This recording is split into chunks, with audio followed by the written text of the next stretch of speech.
Hey everyone, it's Dodger here, and I'm here to, after much ado, finally record my sort of guide on how to play my Black Red Unearth deck that I used to win the last Grand Prix for MSEM, Grand Prix Rome.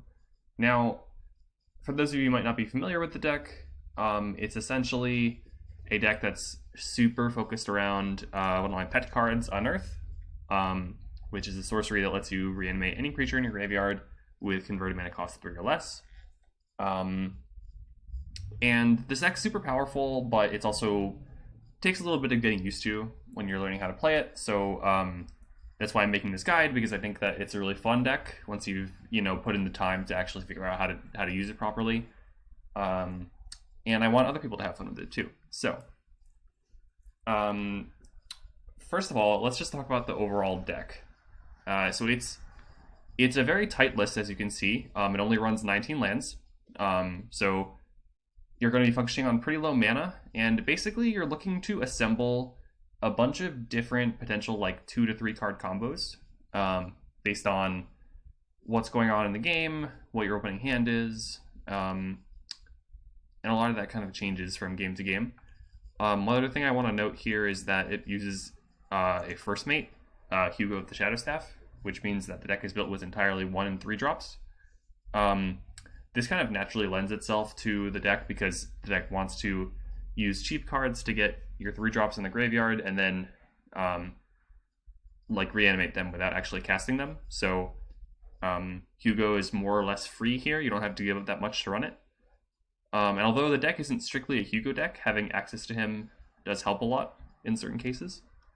So let's talk about the cards now. So first of all, I'm going to talk about the engine for getting your 3 drops in the yard and setting them up. And then I'm going to talk about the actual targets themselves that this deck runs. So first of all, Unearth, really big, kind of the namesake of the deck. This card is basically never a bad draw in this deck, and you're often going to aggressively mulligan for either it or the other Unearth effect in this deck. The cycling is mostly flavor text. You almost never want to cycle it away, but it's good to remember that you can do that in cases where it's like a dead draw early on and you really need to hit some gas. The other card that this deck runs to cheat out creatures is Ambitious Necromancer. Now this card's a little more interesting because whenever you target one of your opponent's things with it with a spell, or you target your opponent, you get an Unearth for free. But the drawback is that you have to keep this 1/1 alive. So usually what the combo is you get your Ambitious Necromancer in play, and then you cast either Distant Thunder, which is a lightning bolt that you have to discard a card, or Deform Sanity, which is a Thoughtseize, but you have to discard a card. And the combo is if you have Ambitious Necromancer, even if you don't have any creatures in your graveyard, you can go Ambitious Necromancer, then cast Deform Sanity, for instance, discard one of your 3 drops as a cost, and then all of a sudden you'll be able to reanimate the 3 drop. So it becomes a very powerful 2-card combo, which basically results in you casting a spell that's both a Thoughtseize and a Dark Ritual, which is pretty insane. Oftentimes it's worth not running out Ambitious Necromancer on turn 1, so that on turn 2 you can play it alongside Distant Thunder or Deform Sanity to ensure that you get a proc out of it, in case your opponent has early removal. The other discard outlets we use are Gift of the Phoenixes. This card is just like a very cheap variant on like a looting effect / rummage effect. It should be noted that the 2 damage to you is definitely relevant in this metagame. There are decks that can punish you for dealing much damage to yourself, so you got to be careful of that. But you can do some pretty cool things with Gift of the Phoenix buffing up your own Hugo of the Shadowstaff, so that's kind of cool. Now let's get into the 3 drops. So these are the cards that you want to target Unearth with. So the first and most important one is probably Bloodjade Prophet. This card is a staple in pretty much any Unearth deck. Not only does it potentially give you a +3 in matchups where you don't care about your life total, but it also gives you just card selection. So even if you want to take like one card and lose 2 life, that's totally fine. And you can flip over cards that if you don't want, you can actually put them in your graveyard, and sometimes they're better in your graveyard. Like, let's say I play this and I flip over an Unearth and another 3-drop. Then you can just grab the Unearth, put the other 3-drop in your yard, and now you essentially drew a card that's like a 3-drop for 1 mana, right? Now, the second one we're going to talk about is Dusk Lieutenant.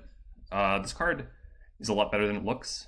Essentially, what this does is you create a Omen token, which is an artifact that gives you a free loot whenever you want, starting on... It comes in taps, so you can't use it right away. And what this does is it gives you an outlet to discard a card that you want in your hand. So, like, this is a great first creature to reanimate, because then it helps you set up additional ones.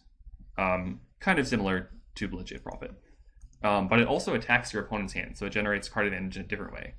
And there are some matchups where if your opponent really cares about card density, this card is probably going to be your best bet against them. Next, we have our finisher, usually, Performer of Ambition. On the front side, Performer of Ambition, whenever it attacks, each player is going to discard a card. So this is another way you can attack your opponent's card density. And since there's so much other hand attack with Dusk Lieutenant and Deformed Sanity, you can also flip it pretty reliably, especially since you're often nuking your own hand. Now when you flip it, it's going to flip into the Urchin King, which is a legendary creature, and its power and toughness are each equal to the number of cards in all graveyards. So this will kill pretty much any time it hits, for the most part. And you have this ability that lets you keep it alive if you have any other creatures in play, or you can even gain a huge chunk of life, which can, if your opponent doesn't deal with it in matchups like aggro or burn, you can basically steal games with that. So, very, very strong card at most points in the game. This deck can actually flip it on turn 3, because you can often just pitch your entire hand super early on. Finally, the final one is Oil Driller. This is one of my favorite. This is one of my pet cards. It's a lot of words. Basically, what this does is it's a Ball Lightning variant that when it comes in, you exile 2 cards from your graveyard, and then when it hits them, you get to pick one and put it in your hand. So this card's a little low on damage for like a regular Ball Lightning, but if you're casting it for 1 mana, essentially you're unearthing it, it becomes a lot more appealing. Plus, depending on your graveyard or how early it is in the game, you're pretty likely to hit the unearth. So this could kind of become like 1 mana, deal 4 damage to your opponent every turn. This can also recur any of your other stuff. If you need another land, it can sometimes recur a land too. Like, there's a lot of flexibility. And then finally we've got what I call like the fillers. So these are some cards that help like make the deck gel. They're not useful in every matchup, and they can definitely be changed to other cards depending on the meta. But I'd say that in a vacuum, these are the best cards to fill in these slots. So we've got Schengen Renegade, which is a 3-drop. So in case you are without an unearth target, you can always unearth this. It's not great, but basically Schengen is kind of like your bridge piece. So sometimes you get hands with like Gift of the Phoenix and you don't have a good 3-drop to discard. So you can still cast Gift of the Phoenix, discard your Schengen Renegade. And then later in the game, Schengen will always be a discard outlet for you if you need it.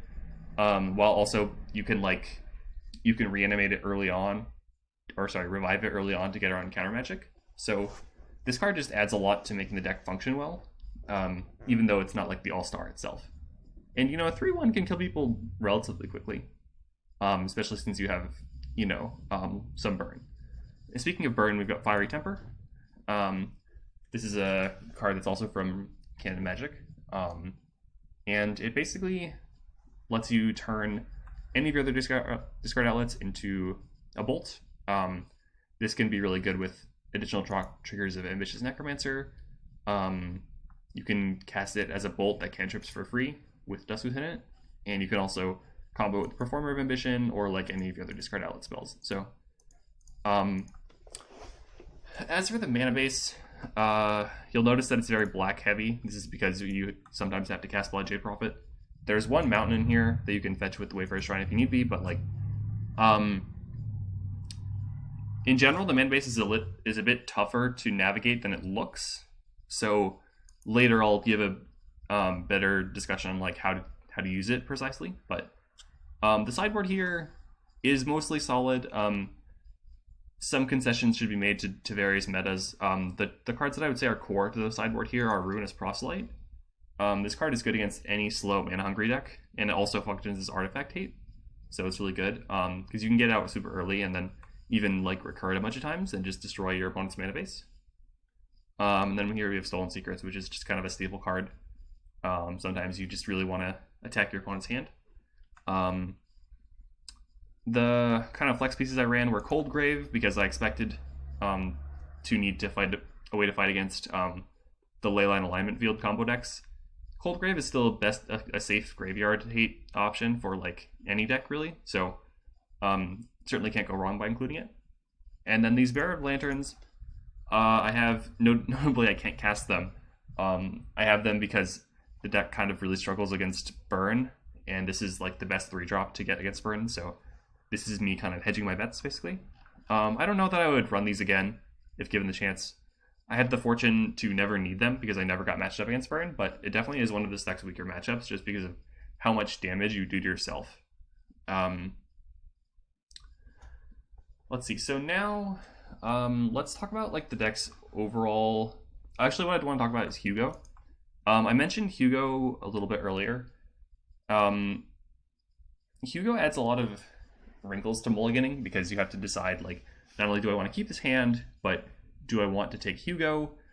And if so, what card do I replace it with?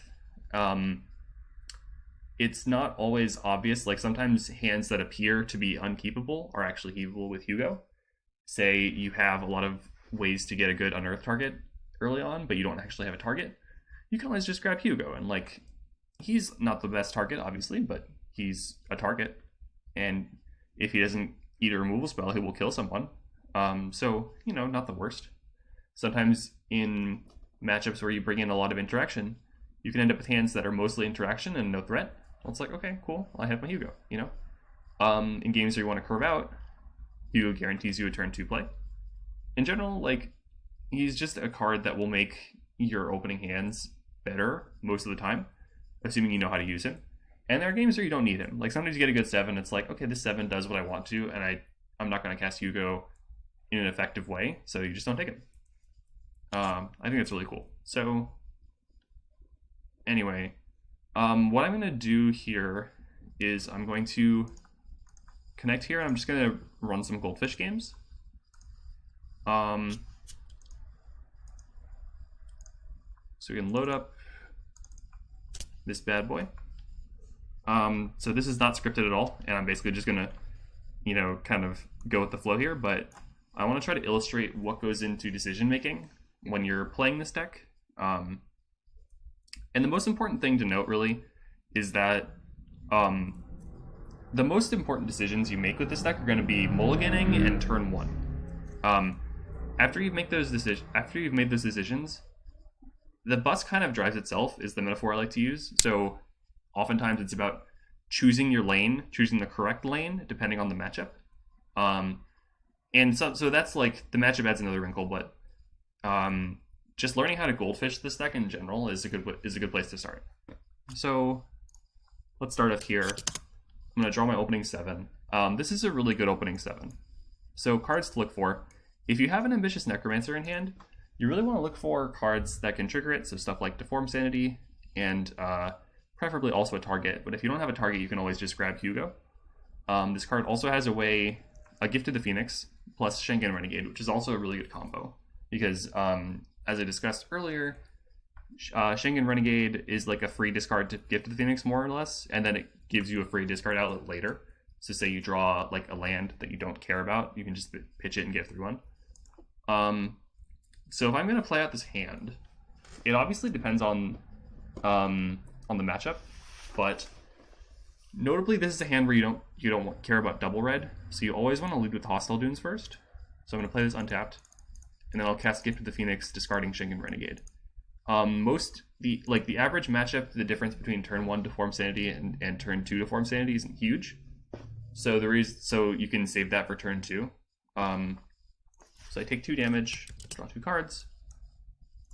So now on turn 2, right? I've found not much more gas. I found an Unearth, which is fine, but there's a better combo here. So now I can go ahead and wait for a Shrine, and I'll grab a Swamp, because remember this deck leans towards black mana. So I can cast Ambitious Necromancer, and deform Sanity out, discarding my Performer of Ambition. Now Ambitious Necromancer will get me back the Performer of Ambition, and I can grab it. And then I'll deform Sanity, whatever, right? Now at this point, you've usually won most games. A turn 2 Performer of Ambition will win most games. Now if I'm on here, the next goal is actually just, basically if my opponent has a removal spell for Performer, it's like whatever. I can just unearth it back, but let's say my opponent did nothing, right? The play here is, you want to start out with Gift the Phoenix. This will let you pitch a card that you don't care about. Presumably, it kind of depends actually, but I think that, actually, okay, Gift the Phoenix is not the play here. Just because it's risky if you pitch a land and you don't find any more lands. So what I'm going to do instead is I'm going to cast Distant Thunder, pitching the Gift, right? Because you want to end with an empty hand this turn anyway. I can grab the Schengen Renegade here with the Ambitious Necromancer trigger. And then I can go ahead and play this Hostile Dunes and attack with the boys. I guess Necromancer, yeah, whatever. And then I can ditch that, and this will flip, right? So like, that's a turn 3 flipped Urchin King. It'll be at least 6/6 plus whatever other cards your opponent has in the yard. If your opponent doesn't have a way to deal with that, they're dead, right? And like, at this point, yeah, you're playing off the top, but remember this deck's really good at playing off the top.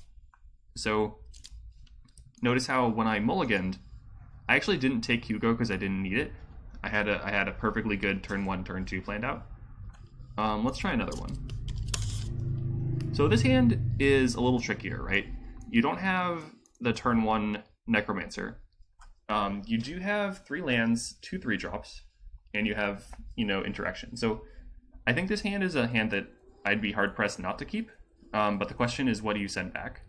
So generally in hands where you don't have early unearths, you want to, and you have like maybe multiple 3-drops, you want to send back one of those 3-drops. If you generally, like, all you really need in terms of 3-drops is like exactly 1.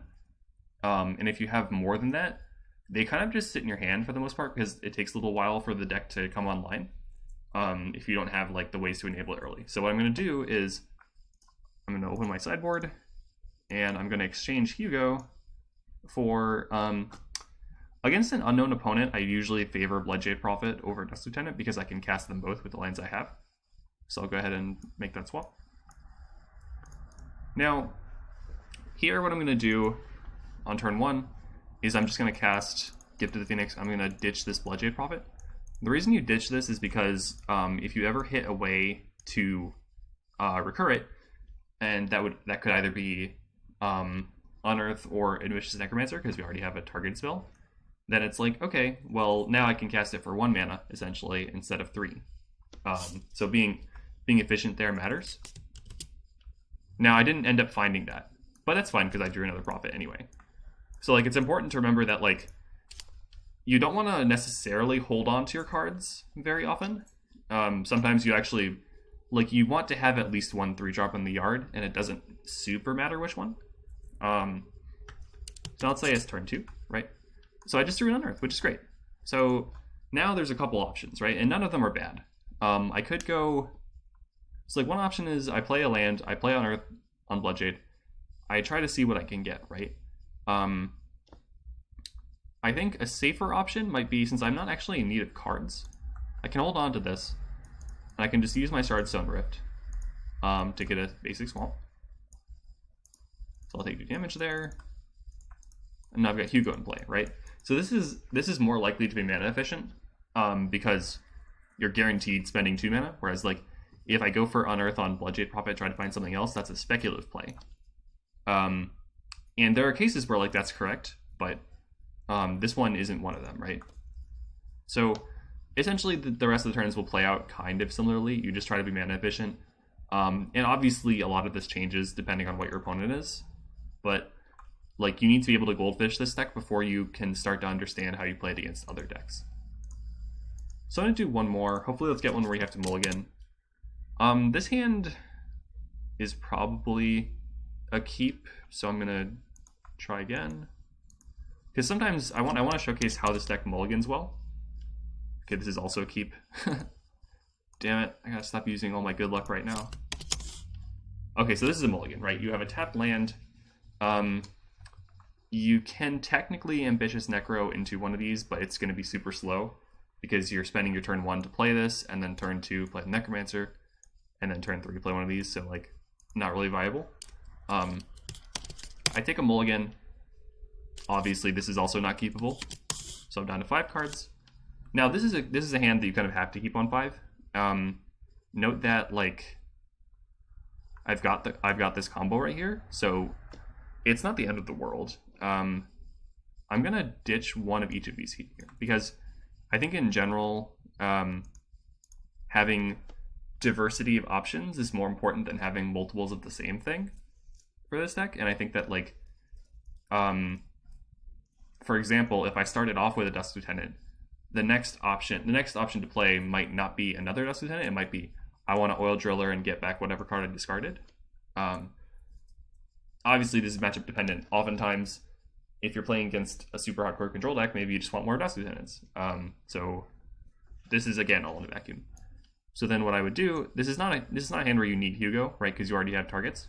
So what I would do is run out this Ambitious Necromancer. Now, there are going to be games where your opponent murders this, and you're just like, well, shit, can't do anything. Game's over, right? That's okay. Like, sometimes you just need to go all in. It's not worth waiting until you can draw your second land, just so you can guarantee play both of these, right? In the majority of circumstances. Now, I did draw a second land, but that doesn't actually matter much. So what I'm going to do here, notably, Distant Thunder Oil Driller is the wrong play.